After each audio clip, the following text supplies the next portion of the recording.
Hello, welcome back to Fromthedepths with ChillBuilder here. Today we're doing episode 5 of Imperial Navy versus Neither, and we'll be fighting the Scarlet Dawn. The first battle here, we have interception against the Scarlet Nova.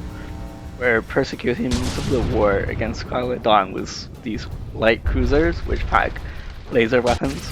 That's pretty much the only counter we have against the fast-moving Scarlet Dawn craft.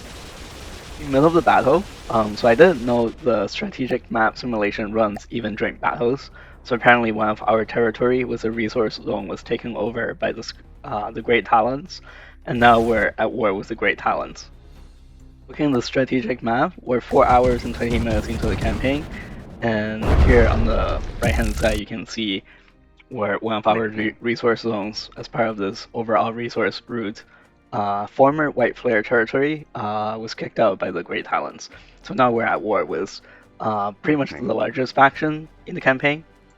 Currently, we have 3.5 million material in our combat fleet and 5.3 million material in cargo. There's quite a bit of stuff we can build, but obviously a large portion of that cargo is in fuel for our crafts as well. At this point, our cruiser forces, consisting of 3 cruisers, 2 light and 1 heavy, will proceed north to prosecute the war with Scarlet Dawn, and of our previous combat forces consisting of 3 destroyers and 3 frigates will proceed to east to counter the aggression from the Great Talons. Speaking of the cruiser force, here we got an absolute clusterclunk of battles. We got the Dark Star, which is a light cruiser cost bracket laser unit. We got the Scarlet Dawn Archangel, which is a almost 1 million material satellite with missiles, but it's quite fragile. And then we got our entire cruiser force, but what's spawning are the 2 light cruisers with laser weapons. Engaging now. They're coming into the battle first.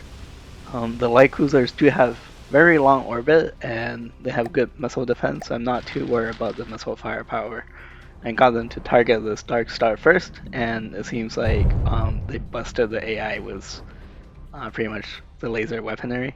And we're targeting this Archangel. It really didn't last as long as I thought it would. And funny enough, in this battle, we also have a Great Talon logistic unit, some kind of warehouse, but that's pretty much it. It's a funny three-way battle with 3 different factions in this battle. I believe it's still the same battle as earlier. We got a Scarlet Dawn contingency, which is one of their more expensive, scary units. This is a laser attack satellite coming to this battle worth over 1 million.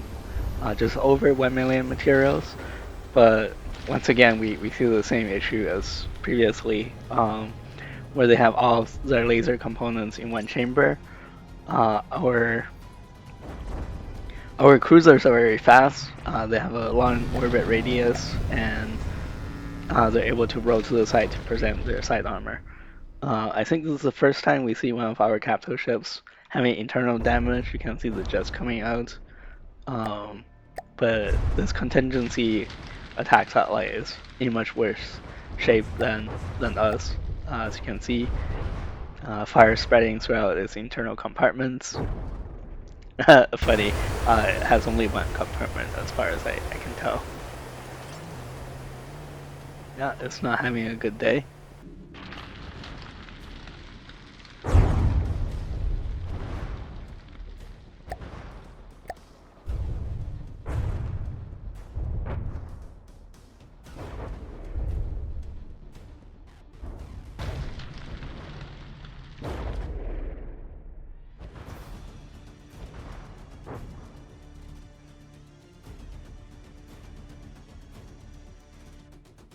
Here's our first battle against the Great Talons.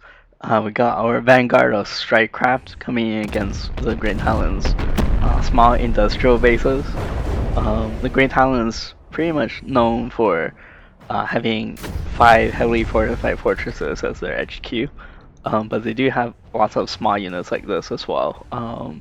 it's more efficient to deploy small units of our own, like the gunships and the fire bombers, to destroy these guys instead of deploying the capital ships, which will be a little bit more wasteful and they're a little bit slower too. It's a good chance to showcase the capabilities of these gunships, even though we do lose quite a few of them, because so many of them have joined the battle, so they're colliding with each other, unfortunately. I have added breadboard to randomize the combat height and the combat cycles, in terms of when they're going to fire off the rockets and then retreat to a safe distance. But the randomization might not be strong enough. That does cause them to collide over time, as their behavior kind of converges during a prolonged mission. The Stark Star here, I think we've seen in one of the previous battles, one of the Scarlet Dawn, kind of like cruiser analogs, a very aged units with pure laser firepower. It's not very evasive, so we're giving some glory to our heavy cruiser with this kinetic bombardment. We don't need to bring our own lasers for this one. One other reason I think I use heavy cruiser instead of the light cruisers, because the heavy cruiser using its kinetic weapons is a lot more energy efficient, a lot more fuel efficient than the light cruisers, which are pretty much burning through a couple capital ships worth of material every engagement to fuel their high speed and their kind of very power hungry engines and weapon systems.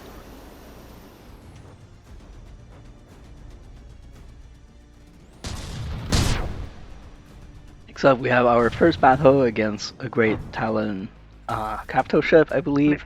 This is a Glyptos at about 250,000 materials. I would classify it as a heavy destroyer.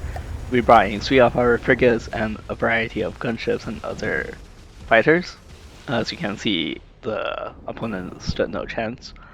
The frigates are lining up for their broadsides.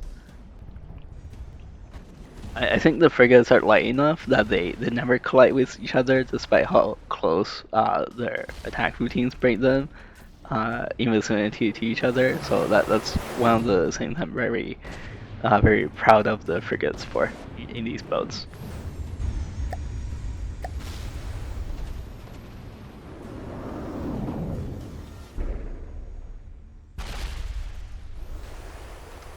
Next up, we have battle against the Great Talon Pia, which is one of their most newest roster to the Great Talon and one of the most dangerous units. Mainly because of its backward flight speed, it can retreat from us really fast. And all of our craft here, there's no lasers, everything is a close range build. So what I did is I tried to surround this hub here craft. It's about 600,000 materials, so very much in the heavy cruiser territory. I tried to surround it at the beginning and try to get a lucky shot in before it gets too far. As you can see, it's going back really fast. But it does appear that we've breached its fuel chamber, and the fuel in that ship is built to chain react, so that if there's one fire in the midsection, the whole ship would go down. I didn't notice it at that time, so I kept chasing, but we're not doing much, so we're turning around to attack the Zephyr. Listening. Engaging now. Listening. Engaging now. Great Talon Zephyr, which is behind us, and now we have a collision with the destroyers. Let's have a look at this Zephyr. This is a front-sider, so if the frag gun breaches any of its control chambers or its gun chamber, then we'll do some catastrophic damage to this craft, as you can see demonstrated right here. So that was a scary battle. If the Harpier was better designed with consideration to fuel chain reaction, we probably wouldn't have been able to beat them. None of our crafts will be able to catch up, and so far we had no losses in this campaign, or at least no losses of capital ships, so we'll have like to keep it that way. Here we have a redux of the battle with the Glyptos, which this round is even worse, up against 3 frigates, which I think were about 30% outcosting the opponent in this battle, but as you can see, the Glyptos have no roll control. There's no redundancy on its lift systems, unlike our ships. So one lucky hit just send it tumbling down into the water. Here we are, finally, the battle of our cruiser force against the Scarlet Dawn headquarters. Unfortunately, I got spoiled, guys, a little bit that nothing climatic happens in this battle, I don't think. Engaging now. Usually my experience fighting the Scarlet Dawn is that they're able to produce one or two scary craft in the campaign, and then if you know how to defeat them, right, because the Scarlet Dawn stuff moves so fast, once you defeat them, they don't really have any fortified installations. They have no way, like almost nothing in the way of defense. So you have one or two pitched battles against their elite craft, and then the faction is pretty much done. Yeah, a little bit anticlimactic, but they have some really good resource zones up north. So at this point, do I even need to collect resources? I don't know, probably not, but definitely good to have as part of the war effort. As you can see at this time, we have conducted no repairs on these craft. One of the cruisers got a little bit of engine damage, or rather propulsion damage on the contingency, but there's no loss of effectiveness of their weaponry. I brought the heavy cruiser with its connected broadsides just as backup because it has very good fuel efficiency or ammo efficiency, but it seems like the light cruisers are able to kind of take care of this one on its own. Scarlet Dawn mothership, rather, has been upgraded quite a bit from previous, just to prevent the gun system, giving the gun system ejectors and preventing it from chain reacting and blowing up the ship, but the gun is still very ineffective with its low velocity shells, and the laser chamber is still one chamber, so one lucky shot burns out the entire laser system and prevents it from firing, which is not at all how our own laser systems are kind of routed. You have a very kind of redundant layout inside these ships, which I'm not showing in this video, unfortunately. So we brought 3 cruisers to attack the Scarlet Dawn HQ, and one of them did not even get to join the fight. So here we are, we have freed up all of our forces to eradicate the Grey Talons for the next episode. The Grey Talons I consider the strongest faction in the Niter campaign, just with how much defensive staying power they have with their number of Raven's Nest fortresses.